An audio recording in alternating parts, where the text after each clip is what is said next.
Hello दोस्तों, हमारे YouTube channel में आपका हार्दिक स्वागत है। भगवान श्री कृष्ण के मुखारविंद से इस प्रसंग को अर्जुन ने बड़े ध्यान से सुना। इसी कारण इस पाठ का नाम गर्भ गीता है। इस प्रसंग को पढ़ने और सुनने से व्यक्ति को पुण्य का फल मिलता है तथा उस व्यक्ति पर सदैव भगवान श्री कृष्ण की कृपा बनी रहती है। श्री गर्भ गीता। अर्जुनोवाच, हे मधुसूदन, कृपया आप मुझे बताएं कि प्राणी जब गर्भ योनि में आता है तो वे अपने किस गुण दोष के कारण आता है। प्राणी जन्म से पहले गर्भ में कष्ट पाता है और जन्म के समय भी असहनीय पीड़ा पाता है।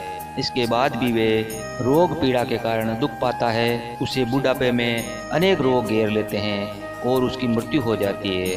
हे भगवान, कृपा करके मुझे ये बताए कि वे कौन से कार्य हैं जिससे मनुष्य जन्म मृत्यु के दुखों से बच सकता है।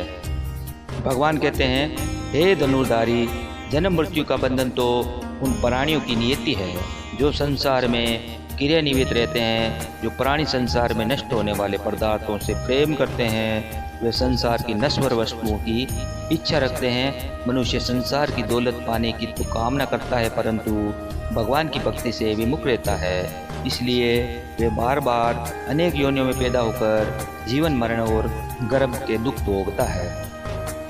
अर्जुनोवाच, हे माधव, संसार की मोह माया से मुक्ति तो संभव नहीं है। मन 5 विकारों के वश में है। वे 5 विकार काम, क्रोध, लोभ, मोह और अहंकार है। ये मन मस्त हाथी की तरह है, माया मन को हर लेती है। इस 5 विकारों में अहंकार सबसे प्रबल है। ये प्राणी को नरक में ले जाता है। हे जनार्दन, इस मदमस्त हाथी को कैसे वश में किया जाए, अर्थात मनुष्य को कौन से प्रयत्न करने चाहिए जिससे मन को भक्ति में लगाया जा सके। भगवान कहते हैं, हे कौन्ते, जिस प्रकार मस्त हाथी को वश में करने के लिए महावत अंकुश का प्रयोग करता है, उसी प्रकार मन को काबू में करने के लिए ज्ञान रूपी अंकुश का प्रयोग आवश्यक है। भक्ति ज्ञान अभ्यास करने पर ही प्राप्त होते हैं। अहंकार करने से जीवन नरक बन जाता है। अर्जुनोवाच, हे जनार्दन, कुछ प्राणी तो आपकी भक्ति करने के लिए वन जंगलों में जाकर रमते हैं और कुछ सांसारिक मोह माया छोड़कर जगह जगह भटकते फिरते हैं। अतः हे प्रभु, इस बारे में कैसे पता चले कि आपकी भक्ति किस प्रकार मिल सकती है। भगवान कहते हैं, हे अर्जुन, जो प्राणी मुझे खोजने के लिए जंगलों में फिरते हैं वे सन्यासी वे वैरागी कहलाते हैं। वे सिर पर जटा बांधते हैं तथा भस्म लगाते हैं, लेकिन फिर भी वे मेरे दर्शन नहीं कर पाते, क्योंकि उनमें भक्ति व प्रेम नहीं है। वे अहंकार में डूबे हुए हैं। तप या वैराग्य का अहम तो मेरी भक्ति पाने में बाधा डालता है। मैं शुद्ध मन से भक्ति करने वाले सतत अभ्यासी जो काम, क्रोध, मोह, लोभ और अहंकार से परे हैं, उन्हें ही दर्शन देता हूँ।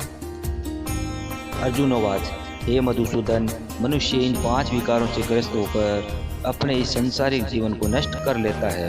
हे माधव, वे कौन सा पाप है जिसके कारण किसी की स्त्री असमय ही मर जाती है, किसी के पुत्र मर जाते हैं, और किस पाप के कारण व्यक्ति नपुंसक हो जाता है। भगवान कहते हैं, हे अर्जुन, जो व्यक्ति किसी से कर्ज लेकर उसे चुकाता नहीं है, वे इस पाप कर्म से अपनी पत्नी को खो देता है। उसी प्रकार जो किसी की अमानत को नहीं लौटाता, उसके पुत्र मर जाते हैं। जो किसी व्यक्ति को सहायता करने का वचन देकर भी समय पर उसकी सहायता नहीं करता, वे नपुंसक हो जाता है। ये सभी बड़े भयंकर पाप हैं।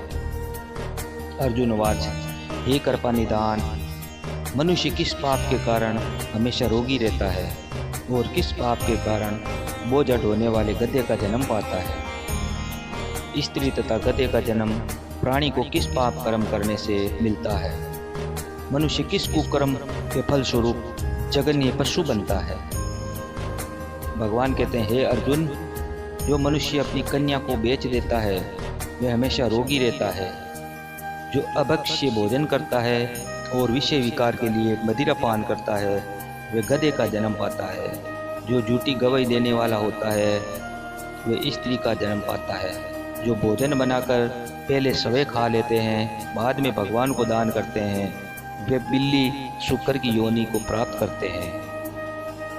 अर्जुनोवाच हे कृपानिधान, इस संसार में जिन प्राणियों को आपने धन दौलत प्रदान की है और उत्तम वाहन दिए हैं, उन्होंने कौन से पुण्य किए हैं? भगवान कहते हैं, हे अर्जुन, जो उत्तम रीति से पात्र को स्वर्ण दान करता है वे उत्तम वाहन और धन दान प्राप्त करता है। जो भगवान को साक्षी मानकर कन्या दान करते हैं वे उत्तम पुरुष का जन्म पाते हैं। अर्जुनवाच हे दयानिधे, इस संसार में आपने किसी को तो इतना सुंदर बनाया है और किसी को इतना क्रूप, किसी को धनवान बनाया, किसी को निर्धन, सो ऐसा क्यों है? भगवान कहते हैं, हे अर्जुन, जिन प्राणियों ने अन्न दान किया है उनका स्वरूप सुंदर है और जिन्होंने विद्या दान किया है वे विद्वान है। फिर भी पुरुष का रूप स्वरूप नहीं बल्कि गुण महत्वपूर्ण है। जो संतों की सेवा करते हैं वे धनवान वे पुत्रवान होते हैं। अर्जुनवाच हे मधुसूदन, मनुष्य धन और सांसारिक सुखों के प्रति इतना मोह क्यों रखता है? भगवान कहते हैं, हे कौन्तेय, यदि प्राणी मेरी कृपा से वंचित हो जाए तो वे धन दौलत आदि से मोह करने लगता है। ये सब नाशवान है। विवेकी प्राणी इससे दूर रहता है। जो व्यक्ति सांसारिक मोह त्याग कर पवित्र स्थलों के दर्शन करके मेरी निष्काम भक्ति करता है वे राजा के समान सुख और ज्ञान प्राप्त करता है। सभी वस्तुएं नाशवान है, केवल मेरी भक्ति ही ऐसी है जिसका नाश नहीं होता है। अर्जुनवाच हे जनार्दन, मनुष्य में शारीरिक रोगों जैसे रक्त विकार, खंडवायु, अंधता तथा पंगुता आदि का क्या कारण है? ये रोग क्यों होते हैं? बताने की कृपा करें। भगवान कहते हैं, हे अर्जुन, जो प्राणी मेरी भक्ति से विमुख होकर माया में लिप्त हो जाते हैं वे क्रोधी, रक्त विकारी, आलसी, दरिद्र, शील स्वयं रहित, खंडवायु जैसे रोगों से ग्रसित होते हैं। जो स्त्री अपने पतिव्रत धर्म का पालन नहीं करती वे स्वयं रहित, ज्योतिहीनता जैसे विकारों से ग्रस्त रहती है। अर्जुनवाच हे मधुसूदन, कृपा करके गुरु दीक्षा के बारे में भी कुछ बताने का कष्ट करे। मुझे गुरु की महिमा के बारे में भी बताइए। श्री भगवान कृष्ण कहते हैं, हे धनुर्धारी, तुम्हारा यह प्रश्न संपूर्ण मानव जाति के लिए कल्याणकारी है।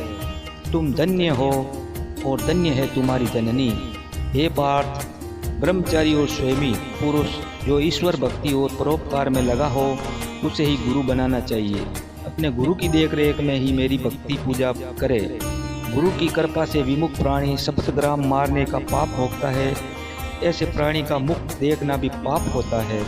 अर्जुन, सारे संसार के गुरु जगन्नाथ हैं। विद्या का गुरु काशी है। चारों वर्णों का गुरु ब्राह्मण है और ब्राह्मण का गुरु सन्यासी है। सन्यासी उसे कहते हैं सब कुछ त्याग कर मुझ में रम गया हो। वे ब्राह्मण जगत गुरु है जो गुरु का भक्त है। वे मेरा भक्त है जो ग्रस्त गुरु से विमुख होता है। वे चांडाल के समान है। जिस जगह मदिरा का भांड हो उस स्थान का गंगा जल भी अपवित्र होता है। इसी तरह गुरु से विमुख व्यक्ति का भजन भी अपवित्र होता है। उसके सभी कर्म निष्फल है। ऐसा व्यक्ति कुकर, शुकर, गंधर्व, काक इन योनियों को पाता है। वे अजगर सर्प के समान आलस्य में डूबा तिरस्कार पाता है। हे कौन्तेय, गुरु दीक्षा के बिना प्राणी का उद्धार संभव नहीं है। जो गुरु की सेवा करता है उसको कई अश्वमेघ पुण्य का फल मिलता है। हे अर्जुन, जो प्राणी तुम्हारे संवाद को पढ़ेंगे और सुनाएंगे वे गर्भ के दुख से बचेंगे। वे नरक की 84 योनियों के जन्म मरण से बचेंगे। इति श्री गर्भ गीता संपूर्णम।